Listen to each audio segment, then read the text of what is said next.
Ito hong mga senador iminungkahi ang across-the-board cuts sa lato ng mga infrastructure projects ng Department of Public Works and Highways para sa susunod na taon. Si DPWH Secretary Vince Dizon naman inamin na may ilang proyekto ang ahensya na sobra ang presyo, overpriced. Alamin natin ang buong detalye. May balita dyan si Bombo JC Galvez.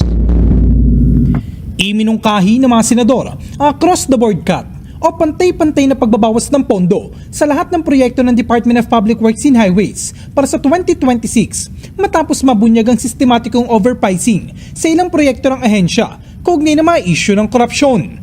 Inihayag din ng Senadora Loren Legarda at Bam Aquino ang naturang mungkahi sa pagbusisi sa panukalang pondo ng Department of Public Works and Highways para sa 2026. Kinuwestiyon ni Legarda si Public Works Secretary Vince Dizon kung makatwirang bang ipatupad ang 25 hanggang 30% na bawas sa lahat ng infrastructure line items ng Department of Public Works and Highways.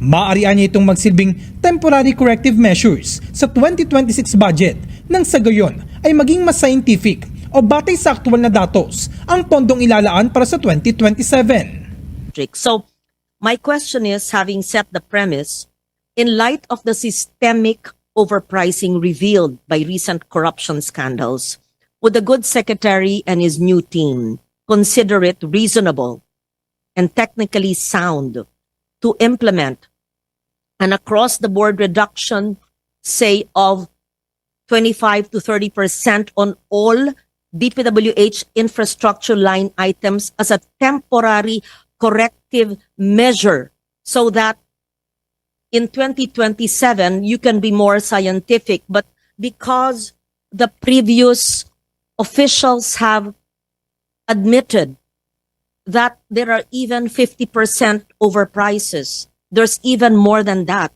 And when you think about it, people pay taxes. Taxpayers' money goes to infrastructure. And if this 50% is an overprice or even a 25, how can we in conscience work on the budget or affix our signature on an overpriced budget? Samantala, inamin ni Dizon na may ilang proyekto ang Department of Public Works and Highways na lumampas ng mahigit 20% sa tamang presyo. Ngunit imbis na across-the-board cut, mas mainam umano ang targeted adjustment o pagbabago batay sa aktual na presyo sa bawat rehiyon. Fact is, materials cost in DPWH are really overpriced. As to what the percentages are, we don't know because we have to go through it region by region. Kasi ma'am, natutunan ko lang din po ito, pagpasok ko sa DPWH several weeks ago, na ang presyo po ng mga materyales, simento, bakal, at iba pa, ay iba-iba kada rehiyon. Iba po ang presyo sa NCR, iba po ang presyo sa Cebu, iba po ang presyo sa Palawan, iba po ang presyo sa Mindoro. Pero, clearly po, merong overprice. So, ang ginagawa po namin ngayon, kasama na rin po si Undersecretary Nick Conti at iba nating team, iniisa-isa po, hinihimay-himay po yan, isa-isa kada rehiyon kung ano ang overprice. Sa aming initial studies, meron pong talagang overpriced. And when I say very overpriced, above 20%. Git naman ni Senator Bam Aquino, maaaring maging makatwiran ang across-the-board cut kung walang makikitang pagbabago sa Department of Public Works and Highways sa pagtugon sa issue ng overpricing.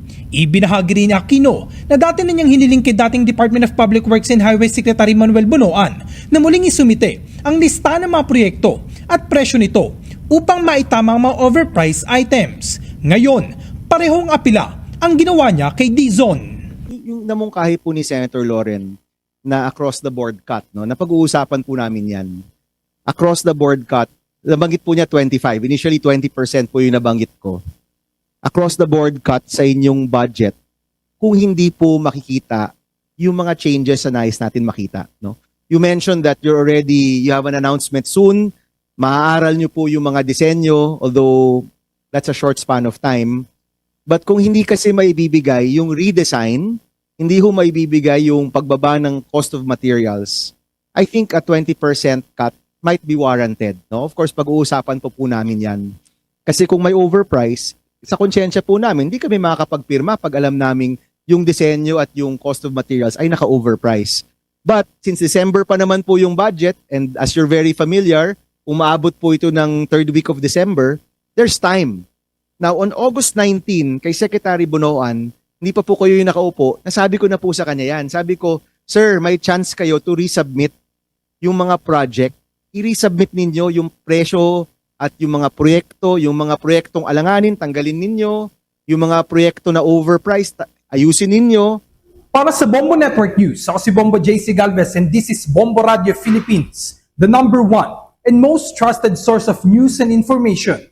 Basta Radio, Bombo! For the most trusted source of news and information, visit our website at www.bomboradio.com. Follow us on Bombo Radio mobile app, Facebook, YouTube, TikTok, and X, formerly Twitter. Like, share, and stay connected. Anytime, anywhere.